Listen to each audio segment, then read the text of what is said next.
So you said you had a brilliant hook. No, I was decent. I don't want to, go that far as boasting, but the CSRs, I mean, they're the structure of the company. You said this morning they're the backbone of the business. Absolutely, they are. Went from drug dealing to you just rabbit trailing today, man. Sex. You doing all right? You got enough coffee in there or too much? Yeah. Probably too much, yeah. Is it 12 cups? Yeah, well, I confused myself, so. That was another rabbit trail. Yeah. I'm known for that. Yeah. I'm also not a good owner because I'll just be like, oh man, I should check this out. 3 weeks later, oh yeah, I was building that personal Google business profile. Owners understanding the value of admin. I think I struggled with this in the beginning of knowing how valuable admin would be. But if I could go back again, I would have definitely developed. I'd have raised my prices first and developed my customer service team before hiring anybody else. Get in the time machine and go back and hire a secretary, huh? Yeah, first thing, and then a second one, right? But the reason you can't do that at that time is because we had our pricing all wrong. Oh, the yeah. overhead that comes with secretaries is they're totally worth it, but we couldn't have afforded it in the beginning, and so we've changed that and changed that now. But if I could go back, that's definitely what I would have done. I've even though I haven't been in business forever, I've seen this happen with dozens of businesses where if you want to see somebody go from like overworked, struggling, stressed out to feeling like an owner, feeling like a badass, give them an admin personnel. Give them somebody to answer phones, do the books, make outgoing phone calls or whatever it is, and all of a sudden they're like, oh, I can get back to what I'm good at. I can get back to making money, and I'm not just spending 100 hours a week churning my wheels and getting depressed, right? Well, it goes back to last week's episode when we were talking about that, the one on YouTube. It's Find us on YouTube. Yeah. So it's more of a On the YouTubes. knowing your role, and when you start passing those things off, then you can understand truly what that role is. But you don't see it so valuable until you need it, right? And the problem is I needed it, and then we grew so much, and I was so focused on getting more guys in more vans that then we hit a wall again until we hired more customer service representatives, right? And now we're building again. So I grew too fast on one department, which was focused on money, when the reality is we kept going like this, and then we went like that again and backwards because we didn't have enough CSR. We didn't have enough policies. We didn't have enough systems in place. And the CSRs help create that, right? Because you don't know what's happening. Some things you don't know until you keep growing, right? And you're like, oh, I just learned that lesson. So you were going like this, and you should have been going like this, maybe some of this. Yeah, a little bit of that, right? It was kind of like playing the accordion, So how do you into figure? polka music? Are you? Yeah, me and Gus Trzynski, the king of the Midwest, geez, polka, yeah. polka. God, I don't know what I was saying. What's the sweet spot? Because how do you figure out like, okay, I'm growing my production capabilities. Oh, I have to also grow my customer service capabilities. If I looking at it now, and if I was to create the business again, which we will recreate eventually, I would have just raised my prices, so I wouldn't have had to increase productivity.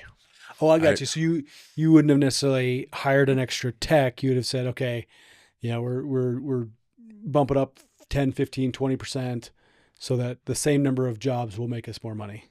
Exactly, and cover the CSR staff, right? Okay, and hire another one. Yeah, because the importance behind, the gals or guys in the office, right, is that is more valuable for customer retention.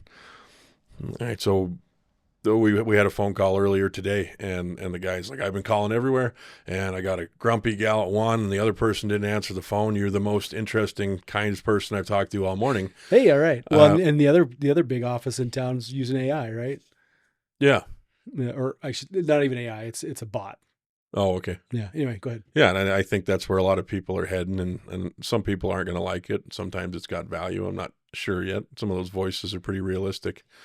Absolutely. I mean, I was going to make a sex joke there, but never mind. Oh.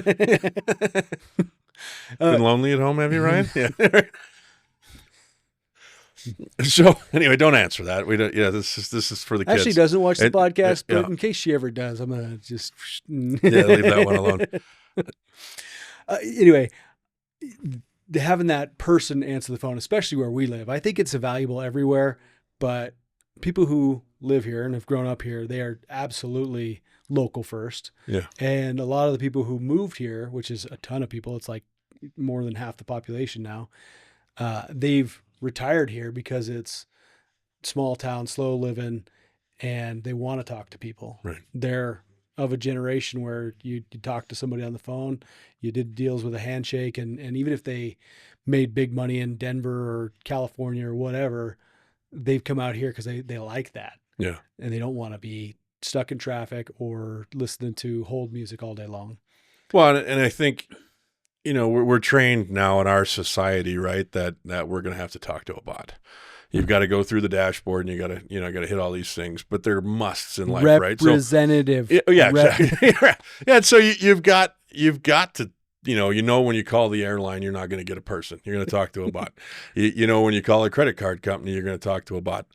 And all those things have become musts in our society. Our company is not a must yet. We are kind of in the fact that you need something fixed, but there's plenty of other companies going around, right? How many Right. phone carriers are there in the United States? 2 major ones, or one? I don't know. They bounce off each other's towers. I'm not sure how it all works, but you call Verizon, you're going to get a bot. But you have to call them anyway, and so you got to suck it up and deal with it. If you call a plumbing company and you have a bot answer the phone, they don't have to deal with your crap. They could go somewhere else, and they're probably going to. So why not go to a friendly person? And that we've learned now that paves the way for our technicians to go in that house that are now really friendly. And get to know them. Especially after this morning, huh? Yeah, exactly. And so they go in and super cheerful. So that's the second interaction they've had that day, the client has, with a really cheerful person. And same statistics for plumbers going into someone's house. It's like going to church. They say if a person gets 5 waves and a smile by the time they've walked through the front door and sat down, the chances of them coming back to church again is like 78%. And so that's why now most big churches, right, that have systemized and grown a big business, because that's what it is and necessary. I enjoy in a those positive things, way. right? Yeah, in a positive way, right? It's just part of our culture. But they have greeters outside. You know, you got a and greeter outside. You're waving when they're coming through the parking lot. Somebody offering them coffee in the lobby, and it's all very intentional. And so we're paving the way for that. So the CSRs, I mean, they're the structure of the company. You said this morning they're the backbone of the business, and at first I was like, yeah, but the more we talked about it, absolutely they are. Like, you could have the best plumbing techs in the world, and if your CSRs suck, those plumbers are never, or you don't have any, then they will never get the opportunity to find out how great we are. That's right. I mean, poor communication, right? The CSRs answer the phone and they have great communication. That's what they're good at. It's normally a friendly woman, not a grumpy man. It's just the truth of it, right? They pave. Drew's not going to answer our phones. Yeah. they pave the way for that, right? And it's just a necessary thing. So, but yeah, if I could do it again, I'd definitely start off with 2 really skilled CSRs that were working through everything together, helping up policies and stuff. And some of them I just couldn't think far enough ahead to what to create. But you tried a couple of different CSRs, and just like all the hiring decisions you've made, they've been learning experiences. What's that supposed to mean? That some of the employees that have come in here have not worked out, Mike. And just, as a kind of an aside, we didn't give the guys all bonuses this morning. That's not why they were overjoyed. A cancer was surgically removed from the business this morning. That's why they were all happy. Yeah, and we'll talk about that in a later episode. Don't be ruining it. It's a hook for later. Oh, there you go. Tune in next week when we'll talk about firing assholes. Yeah. That sounds like you just had Taco Bell. Oh, I got the taco shits. What movie was that?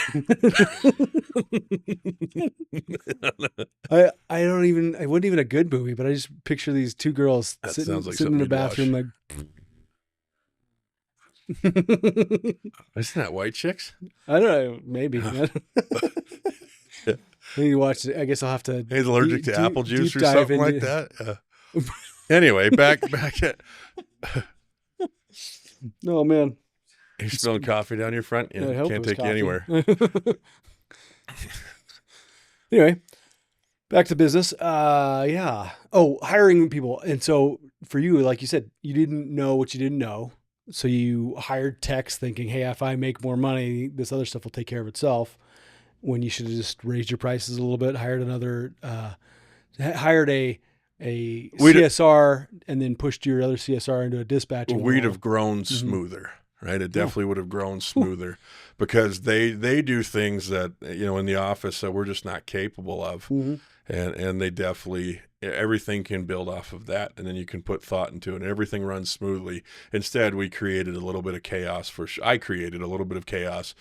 a very short period of time that we had to learn how to grow past and what we're going to do next. Right now, everyone's starting to feel like they're caught up and we're looking ahead going, okay, when is too much? Do we need to get another CSR in here to handle call volume, follow-up calls, those kinds of things, right? There's always something to do in the office. And they don't get enough appreciation, right? Because the technicians that I have now are amazing at that. But oftentimes technicians are like, well, I do all the hard work. And I think, well, your life could be a heck of a lot harder if you didn't have someone, once again, feeding you work, because that's what they're doing, right? They're keeping the guys employed. And the efficiency that we have now, we wouldn't have without our office staff. I mean, CRMs and computer programs are all handy for efficiency, but we wouldn't have it without people. Yeah, exactly. Well, I'm glad you like CRMs because that's how we met. I sold you a CRM and now we're best friends for life. Sounds like a drug. Everyone knows. I sold you a CRM. Yeah. What's up, dog? You want some CRM? Yeah. Come around the corner and we'll I'll slip you some CRM. I'll stop it. Yeah. That went from drug dealing to you just rabbit trailing today, man. You doing all right? You got enough coffee in there or too much? Yeah. Probably too much, yeah. Is it 12 cups today? Yeah. Yeah. Man, Tuesday was bad. I went from coffee here for men's group, coffee at networking, a coffee with a new client. And then I think I had another coffee, and I was by lunch. I was about to freak out. Yeah. Is your eye twitching too? My eye? Yeah. I don't think so. Oh, okay. I can't feel it. Maybe it is. I don't know. Hey, if you notice Mike's eye twitching, just put it in the comments. Anyway, so if you've talked about going in the time machine, if somebody who was brand new in business or just kind of behind you in business, as far as progress goes, we came in and said, hey, what would you do here? What's your advice to them? Like, okay, get this thing down and then hire, or this, this system or whatever. What would you say? Oh, I think that you're talking about in the form of a secretary or something along that role. Yeah. Like what was the thing that you said, okay, I delegated this. I heard a really good line the other day. Management is just delegation and leadership is following up on the delegation. Yeah. I was like, dang, that's smart. Yeah, we have a meeting once a week now that we go through everything and I have a checkup on Wednesday of how's that going? Can I help with that? Is there something, did I put too much on you? Because I have a tendency to do that. And so definitely because we all know that I forget a lot, that I am definitely trying to make sure I follow up. And I've been, once again, for me, I put it in my notebook and then I cross it out so I don't have to think about it anymore, which then doesn't allow me to follow up with it. And so I forget all about it. And then boom. You need your second notebook to follow up. I had something this morning where I had created it almost 2 years ago and nobody's done it. And we haven't thought about it since. And so I've now started documenting the things out of my notebook because I need it out of my notebook so I can focus on what I need to do into a Word document for follow-up so I can check back in. Microsoft Teams works great for that. It's not a shout-out to Teams. It's just fuck those guys. There's all kinds of other stuff that you can use. I'm just saying that's what we use. Send a message really quick. Hey, what is, how's this going? And so I'm trying to get better at the follow-ups because I'm a bad manager at some of those things, right? I'm a good owner. I feel like I am.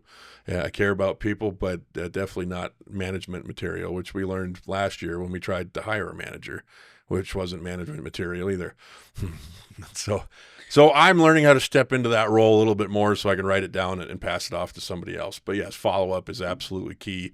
Huge. And I, once again, go back to I have an amazing team that loves to take things off of my plate because they see the benefit that I'm bringing to the company by being refreshed mentally as well as I think coming up with new ideas that benefits everyone. Yeah, exactly. Yeah, you're our golden goose. We don't want to stop the eggs coming out. And I think we've all learned how to not jump on every single thing that comes out of your mouth and be like, oh, Mike wants me to create this or do this.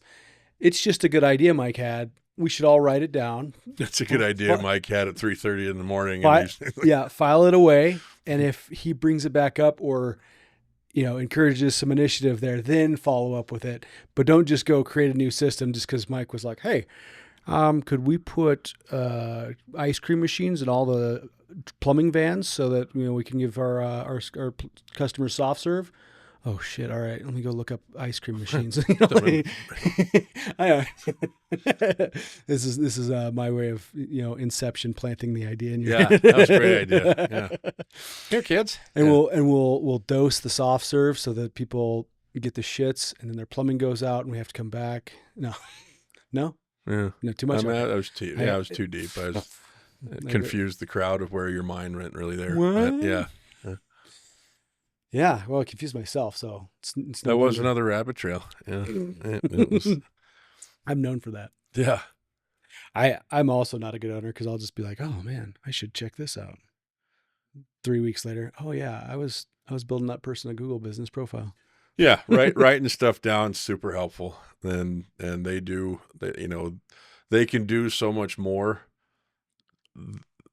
than is taught. I guess the idea like a CSR is just someone that answers the phone.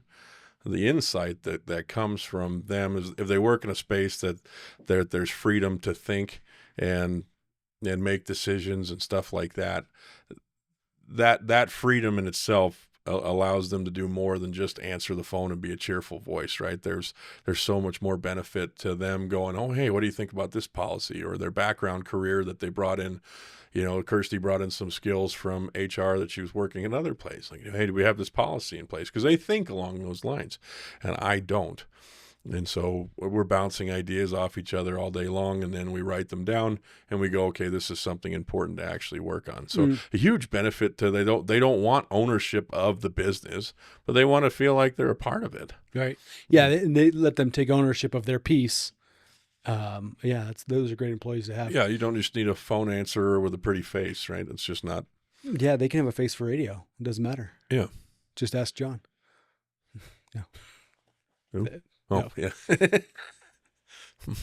Sometimes I feel like he either hates my jokes or they just go right over here. It just depends on the day with you. It's like, that one doesn't make any sense. Well, I have this habit of, I'll make 100 jokes when I should make 12. Yeah. And then people, I'd be twice as funny if I said half as many jokes. Yeah. I get that.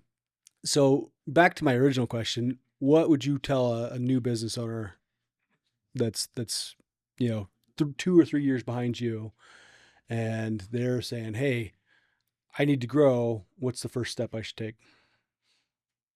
Well, it's make sure your pricing's right because you can't grow by yourself, right? And that just comes from doing a little math. There's calculators you can buy online that tells you figure out where you want to go.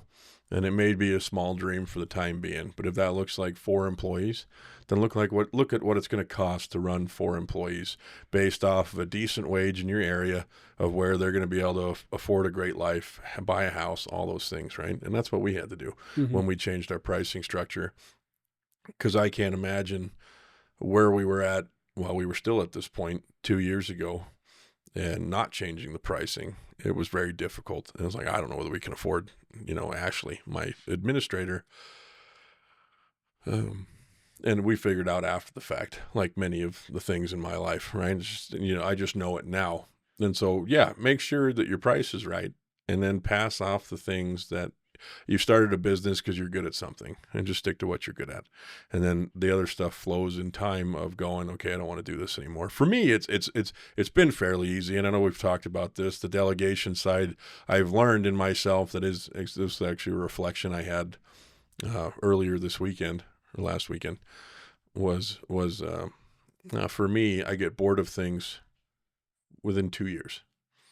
And I got to thinking through every career I had from the age of 14 all the way until now. Nothing less than 35.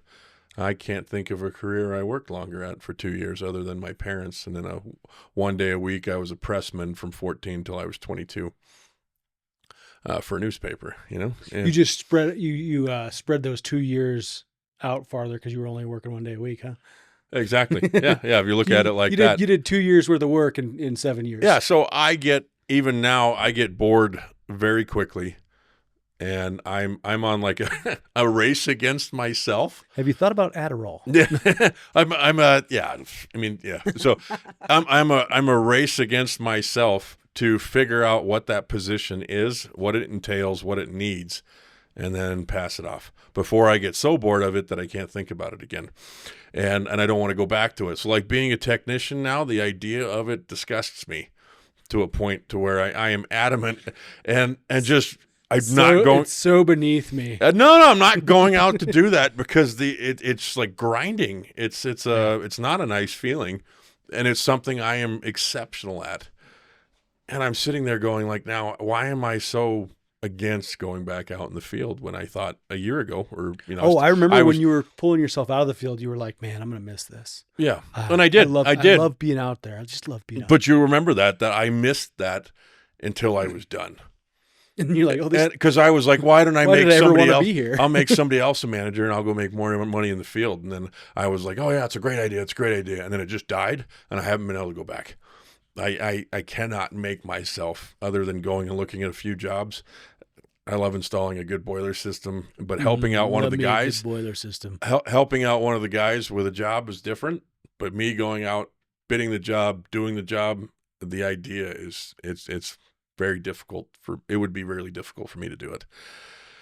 And so in the rest of the other positions that we're creating in the company now, it's been a blessing of the fact that like, okay, I got 3 months to get this thing figured out because I don't want to touch it again. And I said is that like real? Is that 3 months? It's kind of what it's starting to feel like. I think the time frame of 2 years is starting to narrow down into where it's like a half-life. It gets shorter every time. I think so. Yeah, I really think so. Well, shit, we got to get to work. All right, that's enough for this week. No. Yeah. But for real, if people out there want some good advice, I think that's amazing. Is just get your pricing right, and if you don't know how to do it, which a surprisingly large amount of business owners, myself included, don't. Yeah, unless you've done it before, nobody tells you. Like, hey, make sure you charge enough. You go out and start this thing, or nobody tells you to go out and do that anyway.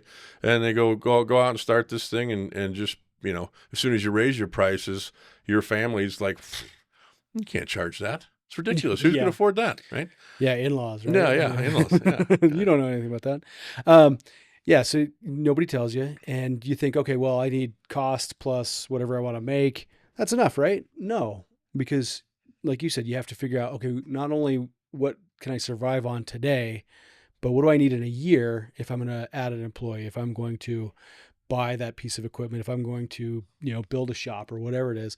So thinking long-term, and you mentioned online tools and stuff like that, calculators you can buy. They're all free or there's $5. There's also a lot of really smart people who've done this multiple times. So find yourself somebody who you can confide in and say, here's my books. What am I doing wrong? Or, how do I get to the next level? I've gotten to walk through this with a couple of businesses that thought they were charging enough and they weren't, and didn't even, they were getting really busy in a certain area that just wasn't profitable for them. And they hadn't figured it out, and sitting down with some older, more experienced, not even older, just more experienced business owners who had done it and figured out like, hey, you got to charge twice as much for that. And I don't care if most of the people in town are charging what you're charging. Yeah. They don't want what you want, or, they don't have the requirements that you have. So go out there, find some people who you can trust. If you don't have somebody where you're at, who you feel like, hey, I can ask these people these questions, put some comments in the comment section, because we know people all over the place who want to help businesses grow. We'd love to help. Get online, get your pricing right. Obviously, if you know what your business plan, is going to be, then figure that out too, because that's important. Hire yourself an administrator, some form of office staff, so you can focus on what you do best. Mm-hmm. Treat them amazing, and then don't hold them back, because they have so much talent and gifting. If you've made the right choices for an employee, right, that they're not just clocking in and out, they're here at 8:01 and leaving at 3:59. You don't want those employees. My gals are incredible, and they're here 15 minutes early. They're ready to go at 8 o'clock, and sometimes they're here 4:15 finishing up that project. Right? You find somebody like that, treat them good, and your business will explode. And the rest is history. Yeah. Wonderful. Thanks for tuning in to the Unrivaled Potential podcast. Next week, we're going to dive even a little bit deeper. No, you're not supposed to do that shit at the end, are you?